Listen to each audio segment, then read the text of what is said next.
There is a sound that happens when you finally decide to stop being invisible. It's not a loud sound. It's not a crash or a bang. It's a quiet, simple click deep inside you. The sound of a lock opening.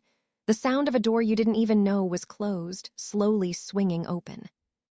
My name is Maya, and for 18 years I was the quiet one, the reliable one, the background noise in the symphony of my family's life.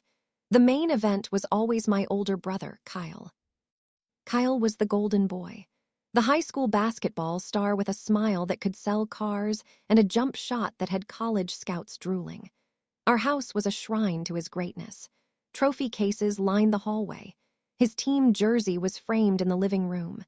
Dinner conversations were play-by-play analyses of his latest game. I didn't mind it, not really. I loved my brother. I was proud of him. But I had become an expert at folding myself into small, convenient spaces. My dreams were quiet things, sketched in a notebook I kept under my bed. I wanted to be a graphic designer. I had a portfolio. I had a future I was quietly, patiently building. But that future depended on one thing, a scholarship. And that scholarship depended on the portfolio review I had today. It wasn't just any review. It was with a prestigious art school, my dream school, and it was the final, crucial step. My appointment was at 3 p.m. I was nervous. My hands were shaking as I gathered my portfolio. This was it, my chance to step out of the background and into my own light. That's when Kyle burst into the kitchen. He was already in his team warm-up suit, his gym bag slung over his shoulder. His face was a storm cloud. "Mom, Dad, Coach just called. The team bus broke down. I need a ride to the championship game. Now." My parents sprang into action, a well-rehearsed emergency drill. "Don't worry, son. Your father will take you," my mom said, grabbing her car keys. "I can't," my dad said, his face falling. "I've got that conference call with Tokyo in 5 minutes. It's unavoidable." Panic flashed in Kyle's eyes. This was the biggest game of his life. Scouts from his top-choice university were going to be there. Then his eyes landed on me, on my portfolio case. "Maya can take me," he declared, as if it were the most obvious solution in the world. I froze. "Kyle, I can't. I have my portfolio review. It's at 3 p.m. It's for the Blackwood Scholarship." He waved a dismissive hand. "So, reschedule it. This is the championship. My future is on the line." The air left my lungs. "Reschedule it asterisk." He said it so easily, as if my future was a dentist appointment that could be moved for his convenience. My mother looked at me, her expression pleading. "Honey, could you? It's just one appointment. This is so important for Kyle." The familiar script was right there. Say yes. Be the good sister. Fold yourself up a little smaller. But then I heard it.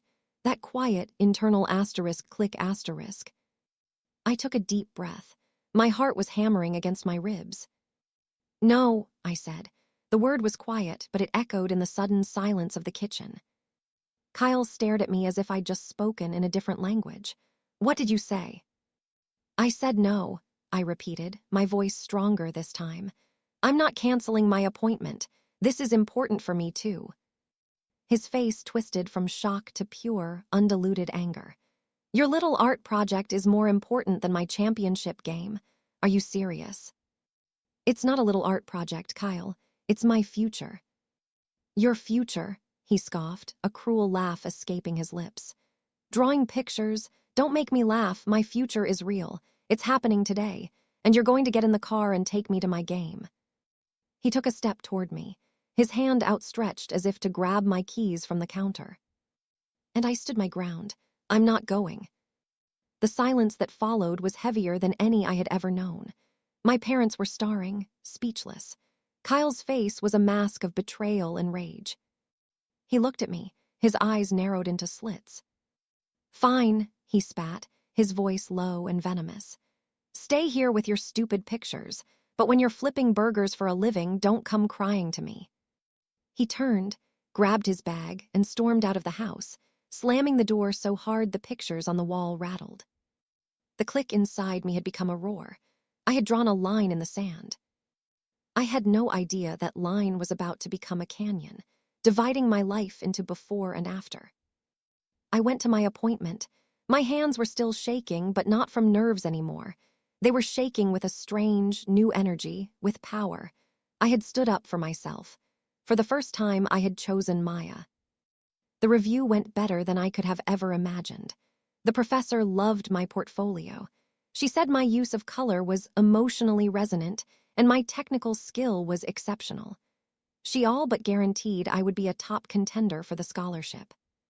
I floated out of that building, my heart soaring. This was it. This was the beginning of everything. I drove home, a smile on my face, ready to share my good news. Maybe my parents would see. Maybe they would understand why I had to stand my ground. But when I walked through the front door, the atmosphere hit me like a physical blow. The house was freezing cold. The celebration I had imagined was nowhere to be found. My father was in his armchair, staring blankly at the wall. My mother was wiping down the already clean kitchen counter, her movements sharp and angry. "Well," she said, not looking at me, "I hope your little drawing session was worth it." My smile vanished. "It went really well, actually," the professor said. "Kyle lost," my father interrupted, his voice flat and empty. "They lost the championship by 2 points. He missed the final shot." My heart sank. "Oh no, is he okay?" "Is he okay?" my mother repeated, finally turning to face me. Her eyes were red-rimmed and furious. "His team lost because their star player was late and flustered. He had to get an Uber, Maya, an Uber. He showed up 5 minutes before the game started, stressed and unfocused. The scout from Northwood University left at halftime." The guilt was immediate and crushing. I didn't know." "You didn't care," my mother shot back. "You were only thinking about yourself. For once in your life, your brother needed you, and you abandoned him." The words were like knives. I had been so sure of my decision, so confident in my newfound strength. But now, faced with their disappointment, it all crumbled. Just then, the front door opened and Kyle walked in. He didn't look at any of us. He just trudged up the stairs, his shoulders slumped, the very picture of defeat. My mother shot me one last, devastating look before following him upstairs. I stood alone in the living room, the silence screaming at me. My portfolio felt heavy and foolish in my hand. My triumph from an hour ago felt like a distant, childish dream. That night at dinner, the silence was a living thing at the table. Kyle pushed his food around his plate. My parents spoke in clipped, quiet sentences that had nothing to do with me. I tried to break it. "I'm really sorry about the game, Kyle." He didn't even look up. "Whatever." "The professor today said my color theory was some of the best she's seen," I added, a desperate attempt to prove my choice had value. My father put his fork down. "Maya, not now. Can't you see this isn't the time?" The message was clear. My success was an annoyance. My failure to cater to Kyle was a crime. I went to bed that night feeling smaller than I ever had before. The click I had heard seemed like a mistake, a crack that had let all the light out of my life, leaving only darkness. But sometimes, the most important growth happens in the dark. The Cold War in our house lasted for a week.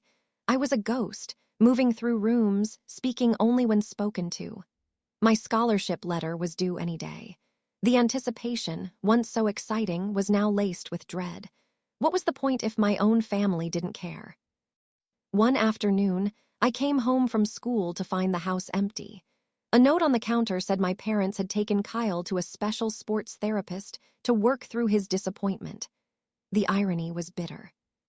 I went to my room, but the silence was suffocating. I decided to use the scanner in my father's home office to digitize some new pieces for my portfolio, just in case the scholarship came through. His office was a place of order. Neat stacks of paper, organized bookshelves, a large, polished desk. I turned on the scanner and started my work. As I reached for a power cord, my elbow knocked a small, framed photo off the desk. It was a picture of me and Kyle when we were little. We were both laughing, covered in mud. I bent down to pick it up, and that's when I saw it. Tucked behind the photo in the frame was a folded piece of paper. Curious, I pulled it out. It was a bank statement.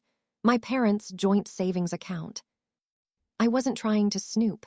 I was about to fold it back up and put it away when a number caught my eye. The balance. It was startlingly low. My father had a good job. This didn't make sense. My eyes scanned down the list of transactions, and then I saw it. A single, massive withdrawal, $50,000, made just 2 weeks ago. The description next to it made my blood run cold. Payment, Northwood University Athletic Program. I stared at the words, my mind refusing to process them. Northwood, the university whose scout had left Kyle's game at halftime.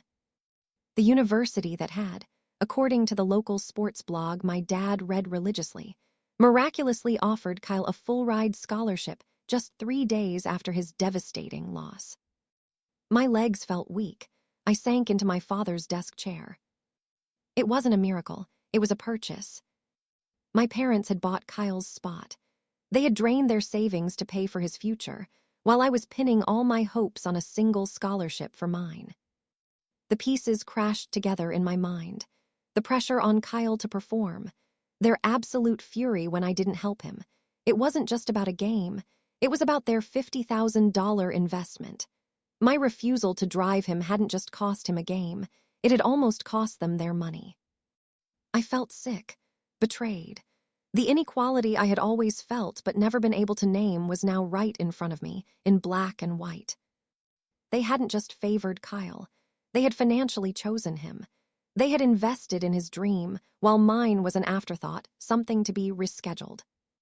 The hurt was so deep it was a physical pain. But this time, it didn't make me small. It made me angry. The click I had heard in the kitchen returned, louder now. A solid, decisive thud. They had bought his future. Fine, I would build my own. And I would make sure it was so bright, it would blind them. The scholarship letter arrived the next day. I held the thick envelope in my hands, my heart a frantic drum. I tore it open. We are delighted to inform you. I got it, the full-ride Blackwood Scholarship for the Arts. I had done it. I didn't run downstairs, shouting the news. I didn't tape the letter to the refrigerator. I folded it neatly, placed it back in the envelope, and hid it in my portfolio notebook. This victory was not for them. It was for me. The knowledge of my parents' betrayal was my secret weapon. It gave me a cold, clear focus. I stopped seeking their approval. I stopped trying to win their affection. I became polite, distant, and utterly self-sufficient. I took the scholarship money and I built. While Kyle preened about his earned spot at Northwood, I was working. I set up a small online store, selling my digital art as prints and phone wallpapers. I offered freelance logo design on social media. I stayed up late, teaching myself animation software. It was slow at first. A sale here, a small commission there, but I was relentless. Every dollar I made was a brick in the foundation of my own life, a life completely separate from them. I spent my time in my room, at the library, at coffee shops, anywhere but home. When I was home, I was a polite stranger. I listened to them talk about Kyle's preseason training, about his bright future, and I said nothing. I just stored it all away. My mother noticed the change. "You've been so quiet lately, Maya. Are you still upset about everything?" I gave her a small, calm smile. "No, Mom, I'm fine, just busy." And I was. I was too busy building my empire to be upset. A month before I was due to leave for my art school, which was in a city across the country, my online store went viral. A popular gaming streamer used one of my abstract landscapes as his new channel banner and credited me. Overnight, I was flooded with orders. My commission queue was booked for months. The money I made in that 1 week was more than my father made in a month. I didn't tell them. I opened my own bank account. I paid my tuition and my housing deposit myself. I bought a new laptop, a professional drawing tablet. I was completely, financially free. The night before I was supposed to leave for Northwood with my parents to help Kyle move into his dorm, I packed my own suitcase. I booked a one-way ticket to my new city. I had one final piece of business to take care of. I sat down at my computer and wrote 2 emails. The first was to the athletic director and the dean of admissions at Northwood University. It was brief and professional. I attached a scanned copy of the bank statement. I wrote, "I believe there may have been an ethical oversight in the recruitment of Kyle Evans. I felt you should be aware of the attached transaction to ensure the integrity of your program." I didn't send it, not yet. The second email was to my family. I scheduled it to send the next morning, just as their plane was taking off. My revenge wasn't about screaming or crying. It was about moving in silence and then letting the truth speak for itself. The foundation was laid. The walls were up. It was almost time to reveal the castle they never knew I was building. The next morning, I put my single suitcase in a taxi and left for the airport. I didn't look back at the house. I felt a profound sense of peace. I was in control. As my plane climbed above the clouds, my scheduled email delivered itself to my family's inboxes. It wasn't angry. It wasn't long. It was a simple, factual goodbye. Subject, I've left. Mom, Dad asterisk. By the time you read this, I will be on a flight to Crestfall Art Institute. I have accepted the full-ride Blackwood Scholarship. My tuition and housing are paid for. I will not be needing any financial support.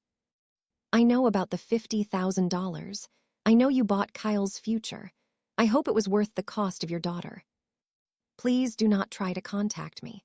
I need space to live my own life, something I should have been allowed to do a long time ago. Goodbye asterisk. Maya. I turned off my phone. I imagined the scene on their flight. The shock, the confusion, the dawning horror as they realized I knew everything. That the quiet, compliant daughter was gone, replaced by someone they didn't recognize. My first week at art school was a whirlwind of freedom and creativity. I loved my classes. I made friends who saw me for me, not as someone's sister. My online business continued to thrive. I was happy, truly, genuinely happy. A week after I'd left, my phone buzzed with a call from an unknown number. I let it go to voicemail. It was my father. His voice was ragged, broken. "Maya, baby, please, we got your email. We need to talk. Please call us back." I deleted the message. The next day, a voicemail from my mother, crying. "We're so sorry. We didn't mean, we were just so scared for Kyle's future. We didn't think." I deleted that one too. They had made their choice. Now they had to live with it. But the biggest explosion was yet to come. 2 weeks into the semester, I got an email from my brother. The subject line was, "What did you do?" I opened it. Maya asterisk. My scholarship got revoked. Northwood said they received an anonymous tip about a pay-for-play scheme. They're launching a full investigation. Dad's freaking out. Mom's a mess. They know it was you. How could you do this to me? To our family? You ruined my life. I read the email, my heart calm. I hadn't ruined his life. I had simply exposed the truth he was all too happy to benefit from. I wrote back a short, simple reply. Kyle asterisk. I didn't ruin your life. You and our parents built it on a lie. I just turned on the lights so everyone could see. Welcome to the real world, where things aren't just handed to you. Maya. I hit send and closed my laptop. The circle was complete. The brother who told me to cancel my future had just lost his own. The parents who invested everything in him were now facing the consequences. The revenge was complete, but to my surprise, it didn't feel as sweet as I thought it would. It just felt final. A year passed. I thrived at Crestfall. My professors championed my work. I won a national student design competition. A major tech company offered me a summer internship that paid more than my father's job. I was no longer Maya, the quiet sister. I was Maya Evans, award-winning designer. I never replied to my family's countless emails and voicemails. They became background noise. The pain of their betrayal was still there, a quiet ache, but it no longer controlled me. I had built a beautiful, successful life around it. One afternoon, I was working in a campus cafe when I looked up and saw him. Kyle. He was standing near the entrance, looking lost and thinner than I remembered. He saw me and slowly walked over. "Hey," he said, his voice quiet. "Hey," I replied, closing my laptop. We looked at each other for a long moment. The anger was gone from his eyes. All that was left was a weary sadness. "Can I sit down?" he asked. I nodded. He sat, fiddling with a paper napkin. I go to community college now. I'm studying business." "That's good, Kyle." "Yeah, it's different." He took a deep breath. "Northwood dropped the investigation after Mom and Dad returned the money, but the story got out. No other division I team would touch me." "I'm sorry," I said, and I meant it. I wasn't sorry for what I did, but I was sorry for the pain he was in. "Dad been different," Kyle continued, his voice barely a whisper. "Quieter, I think he's ashamed. Mom, she cries a lot. They talk about you all the time. They're so proud of you, you know. They show everyone your articles online." The words should have felt like a victory, but they just felt sad. "I didn't come here to ask for anything," Kyle said, looking me in the eye. "I came to say I'm sorry for everything, for the way I treated you, for what I said that day in the kitchen. I was a jerk. I was so wrapped up in being the star that I couldn't see you were a star, too." Tears welled in my eyes.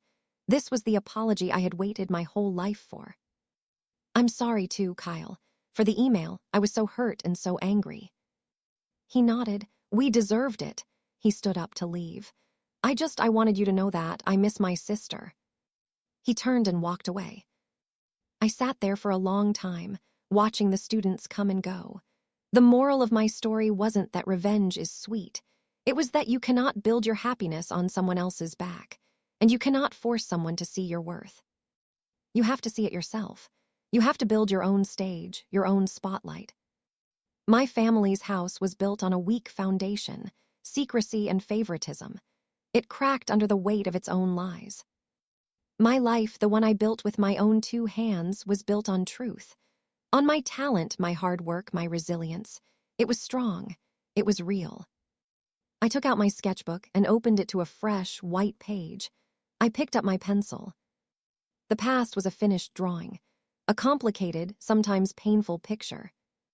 But the future was a blank canvas. And I was the artist.